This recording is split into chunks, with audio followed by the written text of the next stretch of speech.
बोधिसत्व बाबा साहब डॉक्टर भीमराव अंबेडकर जी को आज के इस महापरिनिर्वाण दिवस के अवसर पर प्रदेशवासियों की ओर से विनम्र श्रद्धांजलि देते हुए इनकी स्मृतियों को कोटि कोटि नमन करता हूं। वास्तव में इस प्रकार का महान मानवता के उद्धार के लिए कभी कभी ही इस धराधाम पे आकर के अपने व्यक्तित्व से, अपने कर्तृत्व से कुछ ऐसे प्रमाण छोड़ जाता है जो आने वाली पीढ़ी के लिए एक प्रेरणादायी होता है। और निसंदेह बाबा साहब भीमराव अंबेडकर जी ने मानवता के कल्याण का जो मार्ग प्रशस्त किया, उसी का परिणाम है कि पूरा देश और पूरी दुनिया उस महामानव के प्रति कृतज्ञता ज्ञापित करते हुए उनके प्रति विनम्र श्रद्धांजलि और श्रद्धा का भाव, सम्मान का भाव रखता है। आज का ये कार्यक्रम हमारे लिए अत्यंत महत्वपूर्ण है और महत्वपूर्ण इसलिए कि वैश्विक महामारी कोरोना के बावजूद इतनी बड़ी संख्या में हम लोग एक बार फिर से अंबेडकर महासभा के इस कार्यक्रम में उपस्थित हुए हैं। मुझे याद है अप्रैल में जब 14 अप्रैल 2020 को हम लोग कार्यक्रम में भागीदार नहीं बन पाए थे।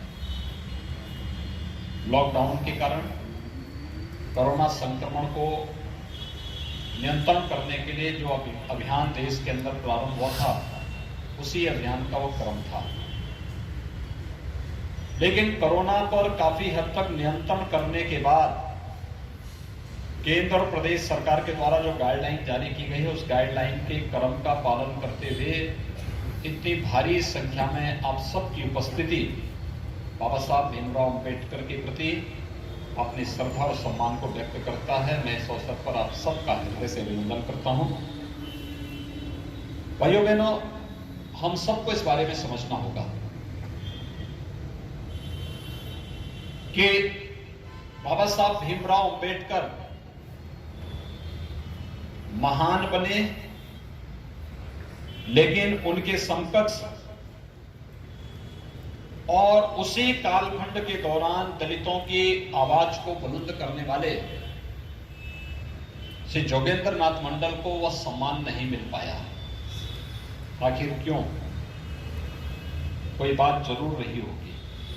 और ये पुस्तक डॉक्टर अंबेडकर और जोगेंद्र नाथ मंडल उसकी बहुत स्पष्ट व्याख्याएं करता है, हर एक की आंखों को खोलने वाला है।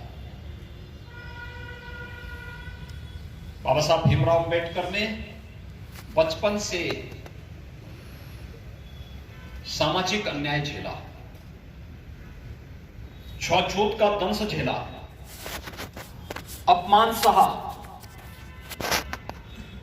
जब उन्हें अपनी उच्च पढ़ाई करने के बाद, उच्च शिक्षा अर्जित करने के बाद वे वापस भारत आए और उन्होंने फिर से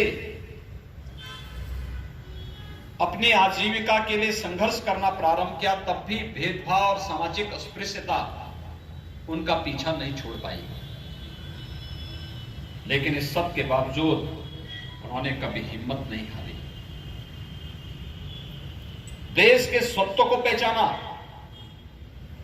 देश के मूल्यों और आदर्शों के प्रति गहरी निष्ठा रखते हुए देश के अंदर दलितों, वंचितों, गरीबों और समाज के प्रत्येक तबके को आगे बढ़ने के लिए निरंतर प्रयत्नशील रहे। स्वयं अपमान झेलते रहे, लेकिन एक बड़े समुदाय को अपमान से बचाने के लिए संघर्ष भी करते रहे। और यही महानता थी कि भारत के अंदर रहकर भारतीयता का सम्मान करते हुए हम लोग भारत के अंदर रहकर के इस समस्या का समाधान करेंगे। भारत के आन मान शान के खिलाफ खिलवाड़ नहीं होने देंगे। इस संकल्प के साथ